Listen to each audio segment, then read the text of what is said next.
वसुदेवसुतं देवं कंसचानूरमर्दनं देवकी परमानन्दं कृष्णं वन्दे जगद्गुरुं कृष्णं वन्दे जगद्गुरुम्। ॐ पार्थाय प्रतिबोधितां भगवता नारायणेन स्वयं व्यासेन ग्रथितां पुराणमुनिना मध्ये महाभारतम् अद्वैतामृतवर्षिणीं भगवतीम् अष्टादशाध्यायिनीम् अम्ब त्वां सनुसन्दधामि भगवद्गीते भवद्वेषिणीम्। नमोऽस्तु ते व्यासविशालबुद्धे फुल्लारविन्दायतपत्रनेत्र येन त्वया भारततैलपूर्णा प्रज्वालितो ज्ञानमयः प्रदीपः प्रपन्नपारिजाताय स्तोत्रवेत्रैकपाणये ज्ञानमुद्राय कृष्णाय गीतामृतदुहे नमः। भीष्मद्रोणतटा जयद्रथजला गान्धारनीलोत्पला शल्यग्राहवती कृपेण वहनी कर्णेन वेलाकुला अश्वत्थामः विकर्णघोरमकरा दुर्योधनावर्तिनी सोत्तीर्णा खलु पाण्डवैरननदी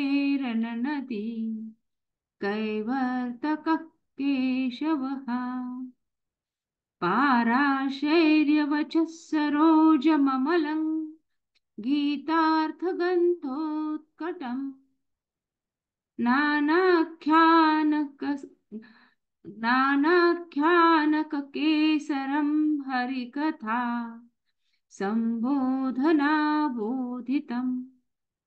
लोके सज्जनशतपदैरह रह पेपीयमानं मुदा भूयादा भारत पंकजं कलिमल प्रध्वंसी नः श्रेयसे मुखं करोति वाचालं पङ्गुं लङ्घयते गिरिं यत्कृपातमहं वन्दे परमानन्दमाधवम्।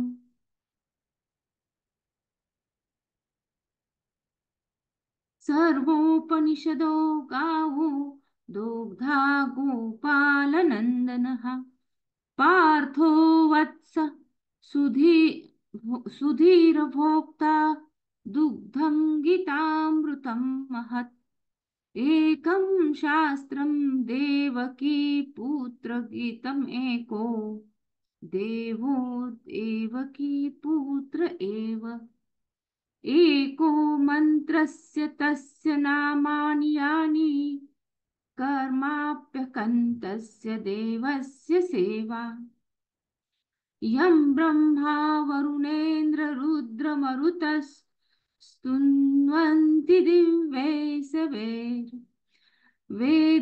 साङ्गपदः क्रमोपनिषदैर्गायन्ति यं सामगाः ध्यानावस्थितः तद्गतेन मनसा पश्यन्ति यं योगिनो यस्यान्तन्न सुरासुरगणा देवाय तस्मै नमः देवाय तस्मै नमः। आज आपण 203 पासून सुरुवात करणार आहोत। तरी अंधभित्व ऐसे लोभियाचे मन जैसे जीव जाओ परिनुमसे ठेविला ठाऊ तया परी किरीटी पडिलाही प्राण संकटी, परी सुकृत ना प्रकटी आगे बोले. खडाने आला पान्हा, पळवी जेवी अर्जुना, का लपवी पण्यागना वडील पण. आढ्य आतुडे अडवी, मग आढ्यता जेवी हरवी, ना तरी कुळवधू लपवी अवयवाते. नाना कृषी वळ आपुले, पांघुरवी पेरिले, तैसे झाकी निपजले दान पुण्य. वरीवरी देह न पूजी, लोकाते न रंजी, स्वधर्म वाग्ध्वजी बांधो नेने. परोपकार न बोले, न मिरवी अभ्यासिले, न शके विंकू जोडले स्फितीसाठी. शरीर भोगाकडे पाहता कुपन आवडे, एरवी धर्मविषयी थोडे बहु न म्हणे. घरी दिसे साकड, देहीची आयती रोड, परिदानी जया होड सुरत ऋषी. किंबहुना स्वधर्मी थोर, अवसरी उदार, आत्मचर्चे चतुर एरवी वेडा. केळीचे दळवाडे, हळू पोकळ आवडे, परी फळोनी गाढे रसाळ जैसे. का मेघांचे आग झील, दिसे वारेनी जैसे जाईल, परी वर्षती नवल घनवटते. तैसा जो पूर्णपणी पाहता धाती आयनी, एरवी तरी वाणी तोची ठाय. हे असो या चिन्हांचा, नटनाच ठाई जयाचा, जाण ज्ञान तयाच्या हाता चढले. पैगा अदंभपन म्हणितले ते हे जाण, आता ऐक पुन अहिंसेची.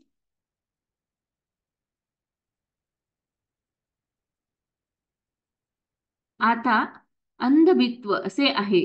ज्याप्रमाणे लोभी मनुष्याचे मन प्राण जाण्याचा प्रसंग आला तरी गुप्त ठेवलेले धन कोठे ठेवले हे कळू देत नाही, त्याप्रमाणे अर्जुना, प्राणावर संकट आले तरी आपले केलेले पुण्यकर्म जो शरीर चेष्टेने किंवा वाचेने प्रगट करीत नाही.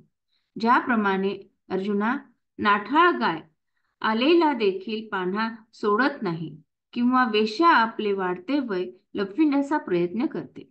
श्रीमंत मनुष्य अरण्यात सापडला असता ज्याप्रमाणे आपल्या श्रीमंतीचा डामडौल सोडून देते, किंवा कुलीन स्त्री आपले अवयव झाकून घेते, किंवा ज्याप्रमाणे शेतकरी आपले पेरलेले धान्य मातीने झाकून टाकतो, त्याप्रमाणे जो आपले केलेले दानादिक पुण्यकर्म कोणाला कळू देत नाही, वरवर देहाची पूजा करण्याची जो इच्छा करीत नाही, लोकांच्या मनासारखे बोलून त्यांना प्रसन्न करण्याचा प्रयत्न करीत नाही, व जो आचरलेला धर्म वाणीरूपी ध्वजावर बांधत नाही, म्हणजे आचरलेल्या धर्माचा तोंडाने जो डांगोरा पिटू इच्छित नाही, दुसऱ्यावर केलेला उपरोपकार जो बोलून दाखवित नाही, केलेल्या शास्त्राभ्यासाचा जो गाजावाजा करीत नाही, आणि जोडलेले पुण्य प्रतिष्ठा मिळविण्याकरिता कधी खर्च करू इच्छित नाही.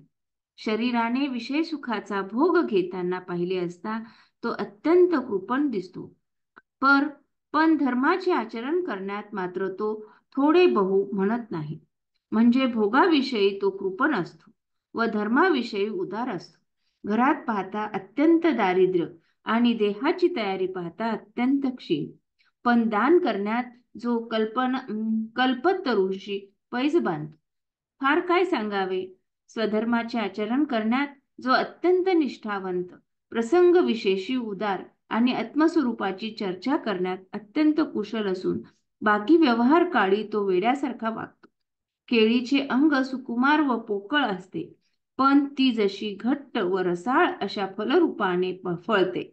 मेघांचे अंग इतके पातळ असते की वाऱ्याने उडून जाईल असे ते दिसते, पण त्यातून होणाऱ्या पाण्याचा वर्षाव मात्र घनदाट असतो. त्याप्रमाणे ज्याचे पूर्णपण पाहता पाहण्याची इच्छा तृप्त होते, एरवी वरवर पाहता तोच सर्व अपूर्णतेची ठिकाण दिसतो.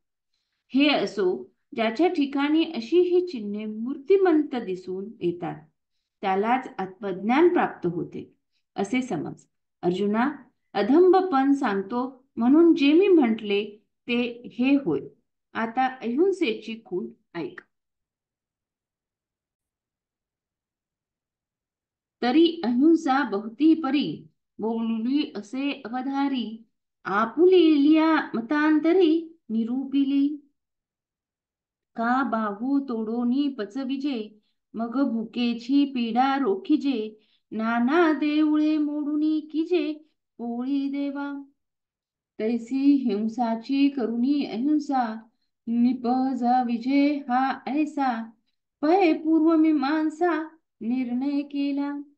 जे अवस्थीचेनी उपद्रवे, गादले विश्व आघवे, म्हणून पर्जन्येष्टी करावे नाना याग. तव तिये इष्टीचिया बुडी, पशु हिंसा तव रोकडी, मग हिंसेची थडी कैची दिसे. परिजे नुसती हिंसा, तेथ उगवेल काय अहिंसा, परी नवल बापा दिवसा या याज्ञिकांचा. अर्थ बघूयात. निरनिराळ्या लोकांनी आपल्याला भिन्न भिन्न मताप्रमाणे अहिंसेचे निरूपण केले असल्यामुळे तो पुष्कळ प्रकारांनी बोलली गेली आहे. ऐक. पण त्यांची ही अहिंसा ज्याप्रमाणे झाडाच्या डहाळ्या तोडून त्यांचे झाडाच्या बुडाशी कुंपण करावे त्याप्रमाणे आहे. पहा.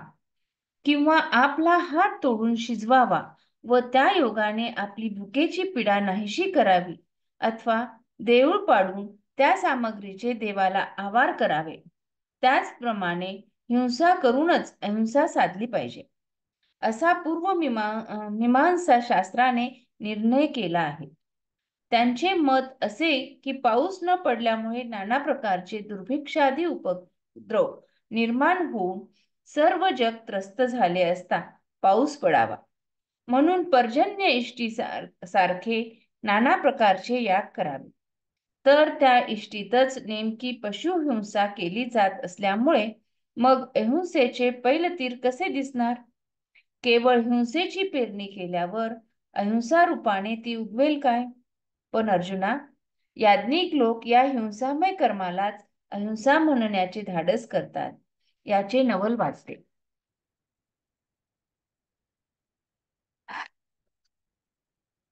Next one. आणि आयुर्वेद आगवा तो याच मोहरा पांडवा, जो जीवा कारणे करावा जीवघात.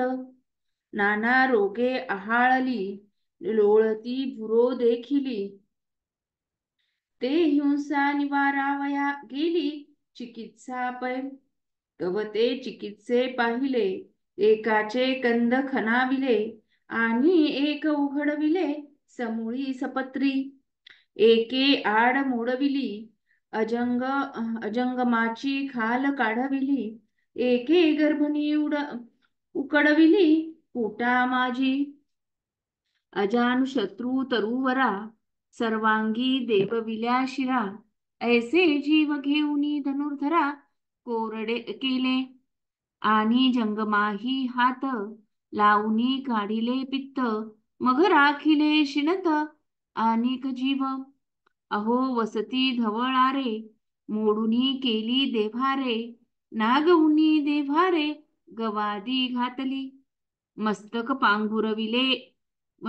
पांघुरविले, तव तळवटी उघडे पाडिले, घर मोडूनी केले मांडव पुढे.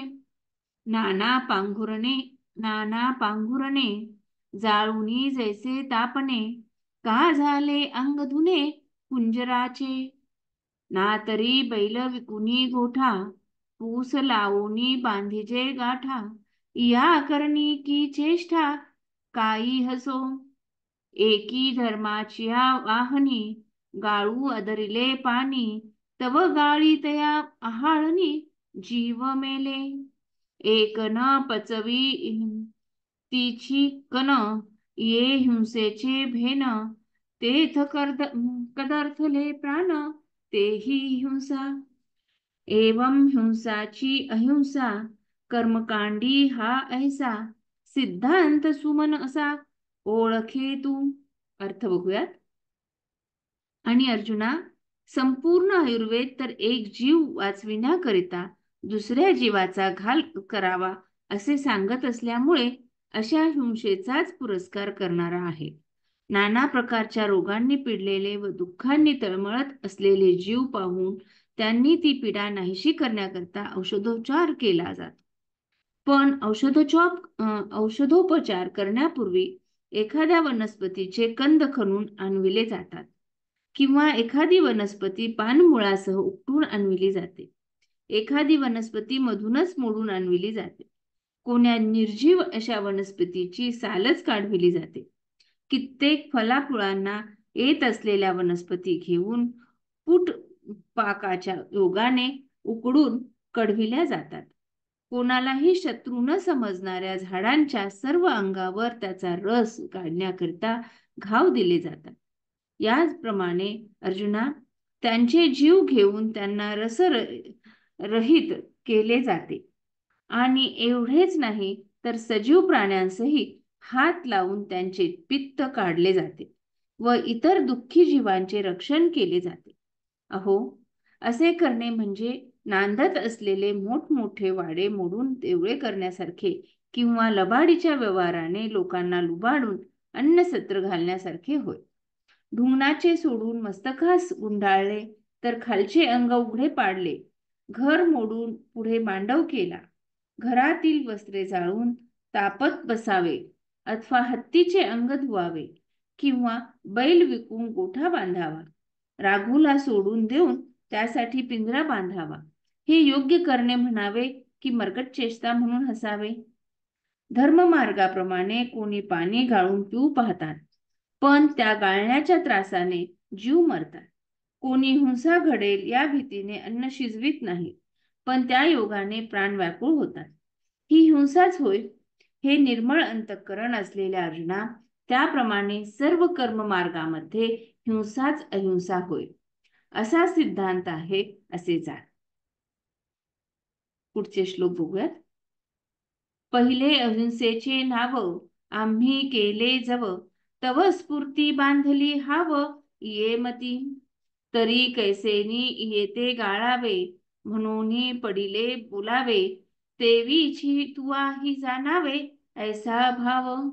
बहुत करुणी किरीटी, हाची विषय ये गोठी, एरवी का आवाठी धाविजे लगा. आणि स्वमताचिया निर्धारा, लागोनिया धनुर्धरा, प्राप्ता मतांतरा निर्वचकीजे.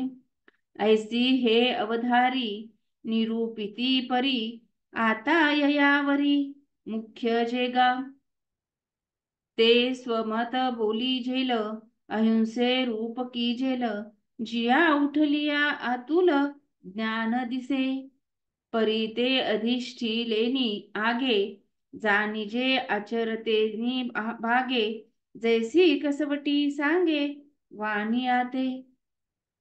तैसे ज्ञान मनाचिये भेटी, सरीसेची अहिंसेचे बिंब उठी, तेची ऐसे किरीटी परीस आता. अर्थ बघूयात.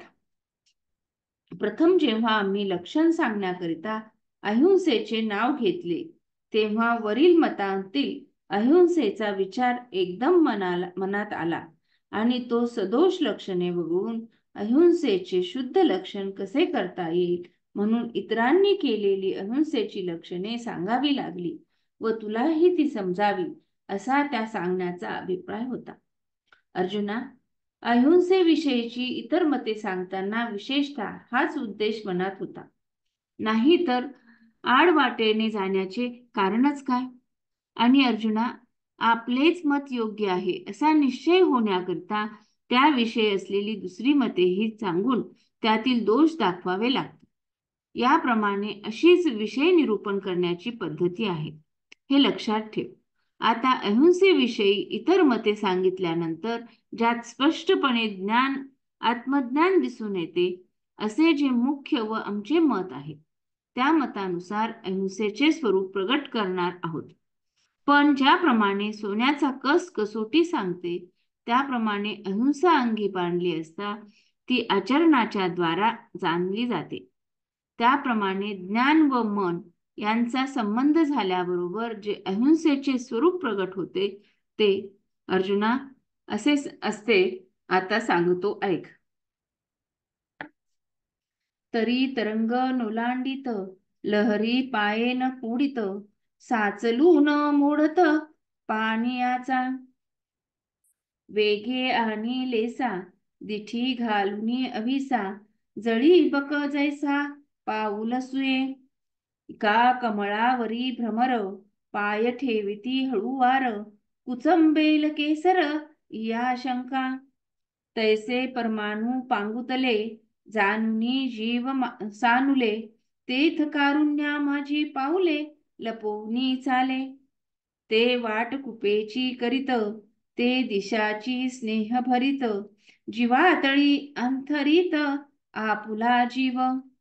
अर्थ तरंगाला ओलांडून न जाता व तो पायाने न फोडता आणि पाण्याचा साठा न हलू देता ज्याप्रमाणे बगळा आपल्या भक्ष्याकडे दृष्टी ठेवून वेगाने पण हळू पाण्यावर पाय ठेवतो किंवा कमळावरील परागाचे कोमल तंतू सुरगळले जातील अशी शंका घेऊन ज्याप्रमाणे भ्रमर कमळावर अत्यंत कोमलपणाने पाय ठेवतो, त्याप्रमाणे परमाणूत सूक्ष्म जीव भरले आहेत.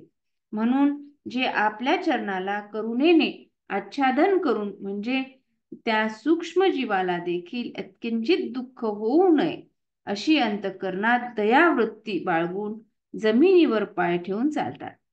ते चालताना संपूर्ण चालण्याचा मार्ग कुपेचा करून टाकतात, संपूर्ण दिशा प्रेमाने भरून टाकतात आणि जीवातळी आपला जीव अंथरतात. म्हणजे ज्ञानी पुरुषाच्या अंतःकरणात दुसऱ्याच्या जीवाविषयी आपल्या जीवापेक्षाही अधिक कळवळा असतो. ऐसिया जतना चालने जया अर्जुना हे अनिर्वाच्य परिमाना पुरी जेना पै मोहाचे सांगडे लासी पिली धरी तोडे तेथ दातांचे अंगरडे लागती जैसे का स्नेहाळ माये तान्हयाची वास पाहे तिये दिठी आहे हळुवार जे नाना कमळ दळे डोल विजती ढाळ ढाळे तो जेने पाडे बुबुळे वारा घेपे तैसेनी मार्दवे पाय भूमीवरी नसीत जाय लागती तेथ होय जीवा सुख. अर्थ बघूयात. अर्जुना, अशाप्रमाणे ज्याचे अत्यंत जपून चालणे असते ते ज्याचे प्रेम अमर्याद असते म्हणून शब्दाने सांगता येत नाही. मांजरी प्रेमाने आपल्या पिल्लांना तोंडात धरते तेव्हा तिच्या दातांची टोके त्या पिलांना जशी लागतात किंवा प्रेमळ आई आपल्या तान्हुल्याच्या जेव्हा दृष्टीने पाहते तेव्हा त्या दृष्टीत जे कोमल प्रेम असते किंवा एक एक पाकळी अशा क्रमाक्रमाने कमळाच्या पाकळ्या हलवून वारा घेतला असता तो वारा बुबुळांना जितका कोमल व सुखकर वाटतो तितक्याच कोमल अंतःकरणाने तो जमिनीवर पाय ठेवीत असतो. म्हणून ते पाय जेथे पडतात तेथील जीवांना सुखच होत असते. पुढच्या ओळी बघूयात.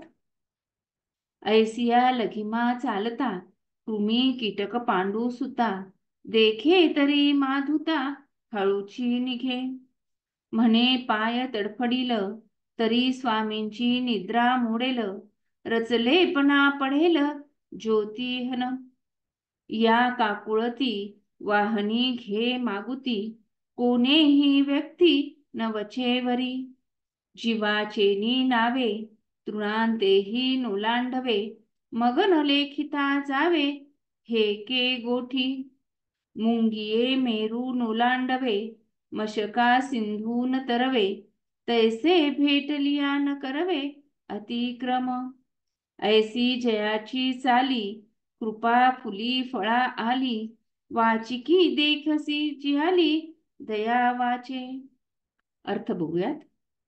अशा रीतीने हलक्या पायाने चालत असताना अर्जुना, कृमी कीटक दृष्टीस पडले तर तो तितक्याच हळुवारपणे परत फिरतो. तो म्हणतो, धडपड करीत पाय टाकल्यास त्या आवाजाने माझ्या प्रभूंची सुखनिद्रा मोडेल व असलेल्या शरीर स्थितीला कदाचित धक्का लागेल. अशा कोमल वृत्तीनेच पुढे न जाता तो मागे परततो. आणखी कोण्याही प्राण्यावर पाय पडू देत नाही. सर्वत्र जीव भरला आहे या ज्ञानामुळे त्याच्याने गवताला देखील ओलांडून जाववत नाही. मग प्राणी दृष्टीस पडला असता त्याला तुच्छ समजून त्याच्याकडे न पाहता जाण्याची गोष्ट दूरच राहिली. मुंगीला मेरू पर्वत ओलांडून जाववत नाही किंवा चिलटाला समुद्र उतरून जाववत नाही. त्याप्रमाणे भेटलेल्या प्राण्याला अनादराने उल्लंघन करून ज्याला जाववत नाही, चालण्यात ज्याची कृपा याप्रमाणे फुलून फळाला आली आणि वाणीच्या ठिकाणी मूर्तिमंत दया जिवंत आहे असे पाहशील. आपण इथे थांबूयात आता. आता विश्वात्मके देवे येणे वाग्यज्ञे तोषावे, तोषोनी मज द्यावे कसाय दान हे. जे खळांची व्यंकटी सांडो तया सत्कर्मी रथी वाढो. भूता परस्परे पडो मैत्र जीवांचे, दुरितांचे तिमीर जाओ विश्वस्वधर्म सूर्ये पाहो.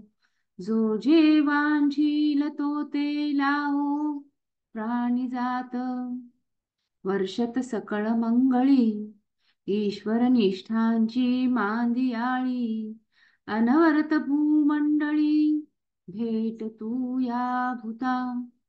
चला कल्पतरूंचे आरव चेतना चिंतामणीचे गाव. बोलते जे अर्णव पियुषाचे चंद्रमेजे लांछन मार्तंडचे तापहीन. ते सर्वाही सदा सज्जन सोय रे हो तू. किंबहुना सर्व सुखी पूर्ण होऊन तिन्ही लोकी. भजी जो आदि पुरुखी अखंडित आणि ग्रंथोपजीविये. विशेषी लोकी ये दृष्टादृष्ट विजय होवावे जी. तेथ म्हणे श्री विश्वेश्वराओ हा होईल दान पसाओ. येणे वरे ज्ञान देऊ सुखिया झाला. येणे वरे ज्ञान देऊ सुखिया झाला. जय श्री कृष्ण सर्वांना. आपण इथे थांबूयात आता.